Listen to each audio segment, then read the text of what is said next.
Ko'pchilik yaxshimsizlar. Bugun men Ko'zyar beshidagi birdan-bir xattot Umar Osmon ustozning ijodiyatini sizlar bilan o'rtoqlashg'ili keldim. Qanday ixtinglar bizda bo'lsin? Yaxshimsiz. Yaxshimisiz?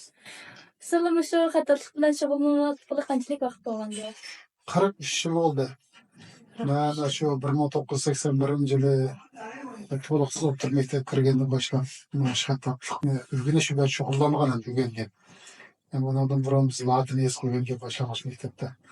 Keyin o'sha to'liqsizdan boshlab bizga o'sha hozirgi uyg'ur yozishini maktabda o'rgatgandan keyin undan keyin o'sha ba'zi bir o'zini xat asarlari uchrashib, manda bir qiziqish paydo bo'lib, shu chog'dan boshlab o'rgangan to'g'an hozir şu 43 yıl oldu hesabı kes. Ko'ngillarga bir ishtiyoq tushib kelmisizlar. Bir ishga. Had ishga, yarı ishga da yomon deb ketgan. Rahmat muallim. Shu qanday bo'la? Bizga bir divan shekilli bir maqol tamsillar, fanasiz ta'sir qanday qiladi? Bo'ldi. Ataqlı xattat Ömer Osman Ustaz 1969 yılı 6 ayda Atish shahar Üstün Atish bazar Saykent'te tug'ilgan.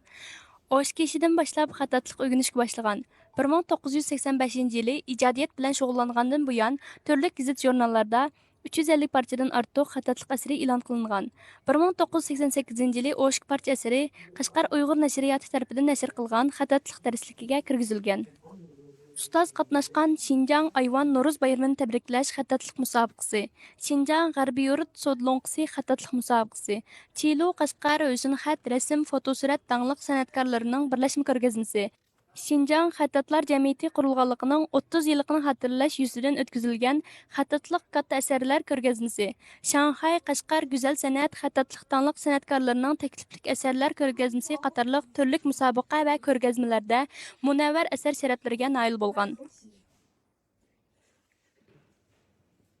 Abdunum rayonluq 29 navbatli xattatlik ilmiy muhokama yig'inida bir parcha xattatlik nazariyasi maqolasi munavvar ilmiy maqola mukofotiga erishgan.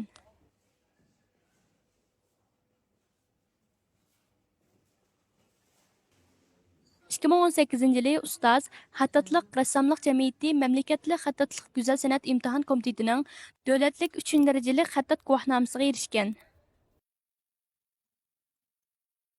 2023 yılı ustozning asari Jongo pochta markasi islohot echivitish yo'li qo'yilganligining 45 yilligi munosabati bilan Jongoning hozirgi zamon mashhur san'atkorlarining asarlarini yig'ib saqlagan pochta markasi tizimligiga kirgizilgan.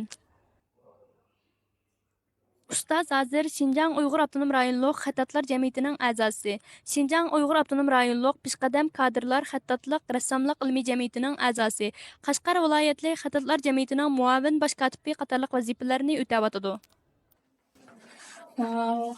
Bu divan xatchakli bir xil ejilib turgan gullarga o'xshaydi ekan-a? Birisi erkak hissiyatni to'liq ifodalab bo'ldi. Xattatni hissiyatni ifodalab. Ya kitap ko'rgin, ya jahon ko'rgin degan. Pek güzel chiqargan bu xatchaklar. Muallim shu hozirgi Uyg'ur xattatligida ko'p ishlatadigan xat nusxalaridan qaysilar bordi?